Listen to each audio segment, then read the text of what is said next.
Assalamualaikum warahmatullahi wabarakatuh. Pemirsa, Universitas Islam Negeri Syarif Hidayatullah Jakarta akan menyelenggarakan rapat kerja pimpinan di tahun 2021. Tentu banyak hal yang menarik di Rakerpim tahun ini ya. Di antaranya adalah bahwa UIN Jakarta akan mempersiapkan diri untuk menjadi perguruan tinggi berbadan hukum. Tentu itu bagian saja dari program kerja UIN Jakarta yang akan kita dorong ya. Namun di sisi lain kita juga ingin tahu seperti apa sih arah kebijakan terkait dengan mungkin kelembagaan sumber daya manusia dan juga terkait juga masalah penganggaran. Saya ingin berbincang-bincang dengan Wakil Rektor Bidang Administrasi Umum, Bapak Profesor Dr. Ahmad Rodoni. Assalamualaikum, Prof. Waalaikumsalam warahmatullahi wabarakatuh. Oke, Prof, UIN Jakarta akan menggelar rapat kerja pimpinan. Saya kira banyak hal yang menarik yang mungkin akan dijadikan sebagai isu strategis ya. Pimpinan UIN Jakarta atau UIN Jakarta secara kelembagaan di tahun 2021 atau juga mungkin ke depannya. Kira-kira apa saja isu-isu strategis akan digulirkan? Ada beberapa hal, antara lain SDM. Kalau kita bicara sumber daya manusia, baik itu tenaga pendidik maupun kependidikan, tenaga pendidik dosen. Ya, harapan ke depan dosen UIN Jakarta lebih banyak lagi guru besarnya dan juga insya Allah 75% oleh para doktor ya. Kemudian dari segi tenaga kependidikan ya, untuk bisa bekerja lebih profesional lagi sehingga SDM kita bisa lebih ke depan bisa jauh lebih maju lagi, tentunya bekerja secara profesional. Yang kedua, ini yang memang sudah lama kita gagas untuk pengembangan IT. Ya, kita akan integrasikan IT kita baik di bidang akademik, ya, bidang administrasi keuangan, dan juga tentunya kemahasiswaan kerjasama. Nah, kita benahi semua IT dengan sistem yang tentunya lebih canggih dan lebih mapan ke depan. Kemudian ketiga, sarana prasarana ya, kita akan benahi ke depan. Mungkin untuk bisa mencapai standar internasional insya Allah infrastruktur insya Allah depan tentunya juga mudah-mudahan fasilitas mahasiswa kita bisa penuhi ya, sehingga apa yang kita ingin cita-citakan sebetulnya untuk mencapai PTN Badan Hukum ya, ini kita sebetulnya ingin mendapat pengakuan internasional yang lebih baik lagi ya. Insya Allah UIN Jakarta itu siap ya, sudah dirancang sebetulnya dari periode sebelumnya. Nah insya Allah mudah-mudahan ya tentunya harapan dari Kementerian Agama tentunya karena UIN Jakarta di Kementerian Agama bisa terrealisasi harapan kita itu ya, dan sivitas akademik tentunya dukungannya luar biasa lah untuk itu. Saya kira itu. Prof, terkait tadi menarik ya terkait sumber daya manusia ya. Kita memiliki sekian banyak sumber daya manusia ya. Untuk tenaga pendidikan khususnya, kira-kira apa strategi kebijakan yang diambil dalam rangka untuk peningkatan kualifikasi, kompetensi sumber daya manusia ya. Apalagi misalnya kita akan PTNBH berarti semua SDM harus siap semuanya. Ya, untuk PTN Badan Hukum SDM ini sangat-sangat penting ya.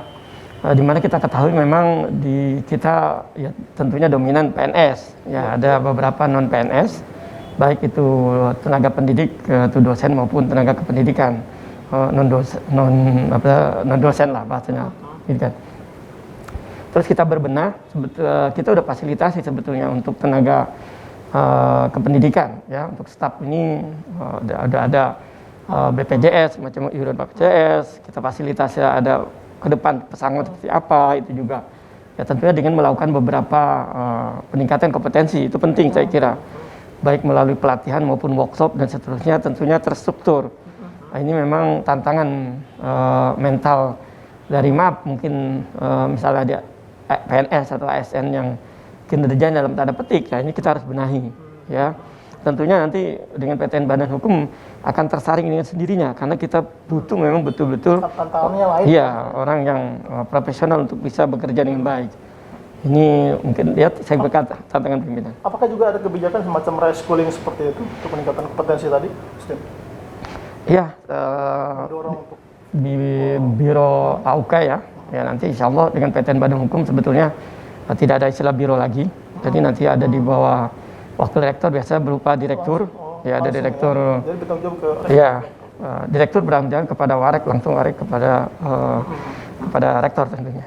Itu lebih simpel, lebih memudahkan birokrasi ya. Saya kira lebih simpel dan lebih memudahkan birokrasi. Ya, kita juga sudah belajar di beberapa PTN yang boleh dikatakan dalam tanda petik PTN besar, yang PTN Badan Hukum. Kita belajar juga dari UI, dari ITB, ya, dan juga dari IPB, ya. Kenapa kita bergairah mau bersemangat sebetulnya dalam konteks itu reputasi sebetulnya, reputasi UIN, ya. Culture yang tadinya dari IAIN jadi UIN, ke satkernya biasa, satker BLU, satker PTN Badan Hukum, ini sebetulnya suatu peningkatan. Jadi kalau orang yang mau maju mestinya ya harus mendukung, ya. Harus siap. Gitu. Tapi bagaimana dengan persoalan kultur mindset yang mungkin ya tadi saya sebutkan mindset ASN gitu kan, yang kulturnya masih seperti itulah. Itu bagaimana cara untuk mengubah? Saya yakin ya, karena ini juga nanti istilahnya para kabak, ya, kemudian ada istilahnya subkot, ya, subkan tadinya kasubag ini, mereka harus siap. Kalau saya lihat generasi saat ini kan banyak yang masih muda-muda, itu sangat potensi. Jadi benar-benar yang bisa menduduki katakan jabatan tertentu memang yang punya kompetensi, ya. Step by step kita benahi itu, ya, baik katakan kita panggil untuk bisa kita adakan pelatihan ataupun workshop biar punya standarisasi yang sama lah. Itu memang sekali lagi tidak mudah, tapi saya yakin kalau kita mau, ya, itu pasti bisa. Yang biasa kalau kita malas ini yang susah, nggak bisa. Kira itu. Kalau berdasarkan analisis kebutuhan jumlah tenaga pendidikan termasuk juga mungkin dosen itu sebetulnya masih kurang atau memang seimbang atau seperti apa kira-kira? Dengan bertambahnya prodi baru, ya, baik prodi terutama S2, ada juga buka insya Allah di Tarbiyah, buka prodi S3, ya, saya kira memang masih diperlukan dosen, ya. Kita tetap masih membutuhkan dosen PNS, ya, walaupun PTN Badan Hukum kita tetap meminta dari kementerian untuk dosen PNS, selain daripada kita nyaring profesional memang yang memang punya istilahnya punya kemampuan akademik, misalnya dalam konteks kita akan targetkan dia harus punya Scopus dalam katakan 2 tahun, ada standarisasi lah yang kita rekrut, tentunya yang doktor lah. Kalau berdasarkan analisis kebutuhannya tadi apakah sudah memadai dengan SDM sekarang dari segi kuantitas maupun potensinya?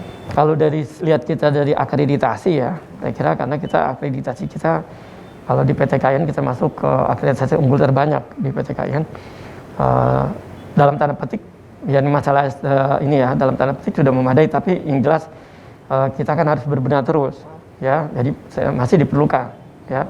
Yang diperlukan tadi nanti insya Allah di tahun ini kita akan ada rekrutmen terbuka untuk kebutuhan tenaga dosen, ya, biar siapa saja yang memang profesional mampu untuk bisa bergabung dengan UIN. Ya, sebenarnya kita udah benahi juga dalam konteks insentif. Ternyata insentif kita kemana sempat kita webinar dengan senat kita dengan ITB, ternyata dengan ITB kita juga hampir sama lah kalau memberikan insentif itu, ya. Saya kira alhamdulillah ini mestinya apresiasi untuk para dosen, tinggal gimana dia bersemangat untuk berkarya gitu. Jadi tidak semata-mata dosen di UIN jadi dosen, jadi penceramah selesai. Jadi harus punya mimpi untuk bisa jauh lebih maju lagi. Iya, bisa ke guru besar, ya. Karena itu memang kata kuncinya sebetulnya di situ ujung-ujungnya, ya. Saya kira itu. Dalam rangka untuk menyiapkan PTNB tadi dari segi infrastruktur, ya, kira-kira apa saja yang perlu disiapkan di sana gitu kan? Karena saya kira ketika kita bicara soal PTNBH, maka yang disitulah kemudian kita bagaimana setiap lembaga atau apapun yang ada di dunia ini bisa memperoleh katakanlah duit seperti itu gitu kan. Nah, ini sebetulnya apa strategi pengembangan lembaga? Ini kita mengoptimalkan aset-aset kita, ya, mengoptimalkan aset-aset kita. Sebetulnya aset kita tidak ada istilah aset tidur, sebetulnya aset yang belum kita optimalkan. Ya, di tahun ini insya Allah ada beberapa lokasi kita akan bangun, ya, mudah-mudahan itu menjadi salah satu sumber pendapatan kita. Dan alhamdulillah di tahun ini mudah-mudahan selesai integrasi rumah sakit haji ke UIN Jakarta, ya. Kalau rumah sakit haji ke UIN Jakarta sudah terintegrasi, keyakinan saya sih insya Allah tahun ini, karena dari tahun kemarin kita sudah hampir boleh dibilang hanya penyelesaian sedikit aja mengenai pajak. Mudah-mudahan tahun ini selesai, terintegrasi. Ya, saya perkirakan total kita punya istilahnya dana yang kita kelola itu lebih kurang di atas sampai 700 miliar rumah sakit haji. Dan beberapa saya kira yang perlu kita optimalkan ada kita NICT juga ya. Mudah-mudahan NICT, kemudian Wisma Sahida. Kemudian kita juga ada rumah sakit UIN. Sebetulnya kita juga ada potensi-potensi ya, untuk penedus ada sebetulnya. Iya, PKPM. Ya mudah-mudahan integrasi yayasan di bawah UIN bisa sesegera mungkin. Sebetulnya itu luar biasa kalau bisa tercapai. Mudah-mudahan itu saya kira tentunya semua sivitas akademik UIN menghendaki untuk UIN bisa maju ke depan. Untuk menuju ke sana juga saya kira juga tidak lepas dari kaitannya dengan sistem jaringan ya. Sistem jaringan kita ini seperti apa? Jaringan kita miliki, terutama bidang IT tadi yang saya Prof katakan tadi. Jaringan bidang IT ya, ini memang kita ada Persipanda ya, ada NICT. Nah ini perlu kita benahi dua-duanya. Tapi memang di tahun ini fokus utama kita memang untuk pengembangan IT. Nah kalau Anda tanya seperti apa, kita pengen apa yang sudah lihat perguruan tinggi lain, misalnya kemarin sempat presentasi IPB, kayaknya udah canggih juga dalam konteks penerapan IT. Kita insya Allah at least tidak boleh tertinggal, ya tidak boleh tertinggal oleh kampus-kampus lain. Ya, mungkin dengan sekira kita e-learning ataupun metode-metode ini sudah berjalan di kita. Saya kira itu juga terkait dengan bidang pelayanan, administrasi pelayanan. Itu ke depan ini seperti apa yang akan dikembangkan? Ya. Untuk pelayanan baik akademik maupun administrasi keuangan, misalnya kita udah insya Allah inginnya sebetulnya digital ya, digitalisasi ya. Mudah-mudahan lah. Tentunya memang saya juga kadang-kadang malu juga nih kalau tidak tercapai bicara ini. Ya mudah-mudahan nih, tentunya nggak mudah bicara, tapi gimana implementasinya. Ya mudah-mudahan lah insya Allah. Kalau saya sih yakin kalau semuanya sesuai dengan kita programkan ya, mudah-mudahan. Tentunya Allah tentunya mengabulkan doa kita, insya Allah saya kira itu. Kemudian dalam rangka untuk penguatan kelembagaan tadi Prof, saya kira ya semua kan saling terkait gitu, saling memberikan dukungan gitu kan. Dari segi aset ya, kita ini kan juga banyak aset ya. Bagaimana upaya-upaya untuk mengoptimalkan aset yang kita miliki tadi Prof? Apakah misalkan dengan pola kerjasama atau seperti apa? Baik. Saya kira aset-aset UIN ini sebetulnya kan banyak ya. Setiap tahun kita punya target untuk bahasa sederhana dalam tanda petik pengambilan aset UIN yang memang yang semestinya memang kita sudah bisa dikuasai oleh kita. Setiap tahun kita punya target itu. Alhamdulillah tahun lalu ya kita ada 3.500 meter. Mudah-mudahan tahun ini bisa sampai, kalau catatan saya dengan bagian umum insya Allah sampai 8.500-an. Mudah-mudahan itu bisa tercapai. Nah, bentuk polanya seperti apa? Nah, ini mungkin KSO, di antara KSO. Tapi kalau saya bandingkan misalnya antara KSO dengan kita katakan investasi, lebih menguntungkan investasi, kita akan investasi. Ya, kita akan investasi. Ya, mana lebih menguntungkan antara KSO dengan investasi. Jadi, kalau kita ada uangnya, ya saya kira investasi yang lebih menguntungkan. Karena bisa kembali dalam katakan 3 tahun atau 5 tahun. Ya, agak lama. Tapi kondisi COVID ini memang nggak mudah, mesti dipahami oleh mungkin masyarakat ataupun sekitar akademik yang lain gitu. Bahwa kondisi COVID ini nggak mudah. Beberapa perusahaan yang kita tawarkan kadang maunya mengelola. Ya dia misalnya bangun hotel tapi dia maunya hotel udah jadi tinggal dikelola itu semacam itu.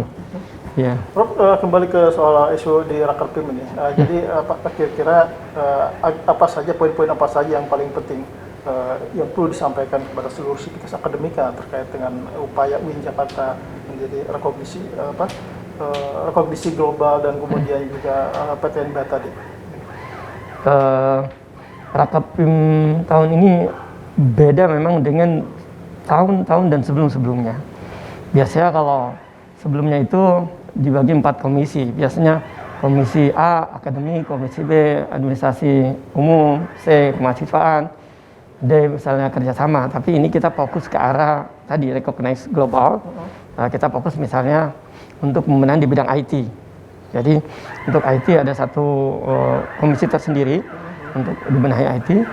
Kemudian di samping IT saya kira pembenahan dalam konteks kerjasama ya, ini kerjasama juga karena pembenahan dalam tanda petik penguatan ya. Kemudian tadi unit bisnis, memperkuat unit unit bisnis. Jadi nanti ada unit bisnis kita ada di bidang akademik dan akademik, kita akan bagi dua. Akademik tuh sistemnya nanti apa sih Mas? Holding atau kita kalau misalkan nanti? bisa saja holding ya, bisa saja holding. Ada holding company, kalau sebetulnya lebih holding company misalnya kita kasih kesempatan sebetulnya alumni, saya pengen alumni gitu ya, yang pengusaha bisa untuk kontribusinya ke kita ya, saya kira itu bagus ya, karena dengan sebetulnya PTNBH ini memang lebih fleksibelnya, artinya kita bisa punya PT sendiri ya, tapi tentunya dikelola lebih profesional, saya kira itu memang nggak harus kerja keras, jadi pimpinan rektor dan juga tentunya para pimpinannya ini harus bekerja lebih keras lagi, nggak bisa santai ya gitu. Dari sekarang sudah harus siap semuanya gitu ya. Insya Allah. Baik Prof, saya kira informasi tadi mudah-mudahan berharga ya. Saya kira hal yang paling penting perlu kita lakukan sekali lagi adalah bahwa dalam rangka untuk PTNBH kita semuanya harus siap, mau tidak mau gitu kan, karena itu sudah tuntutan kebutuhannya Prof ya. Baik, saya kira itu memang untuk tujuannya sebetulnya tadi reputasi UIN bisa maju ke depan, sebetulnya bukan untuk gagah-gagahan atau apa, sebetulnya lebih ke arah sana. Reputasi UIN biar culture-nya jauh lebih maju lagi, orang berpikir ini bukan Ciputat tahun sekian, tapi memang saya kira itu. Oke, baik Prof, terima kasih atas waktunya. Sama-sama, mohon maaf ya, mudah-mudahan apa yang saya sampaikan bisa terrealisasi. Baik, pemirsa, itulah tadi bincang-bincang saya dengan Wakil Rektor Bidang Administrasi Umum Profesor Dr. Ahmad Rodoni. Mudah-mudahan Orkatpim yang akan kita selenggarakan di tahun 2021 ini dapat berjalan dengan lancar dan menghasilkan program kerja yang lebih produktif lagi. Terima kasih. Wassalamualaikum warahmatullahi wabarakatuh. Assalamualaikum warahmatullahi wabarakatuh.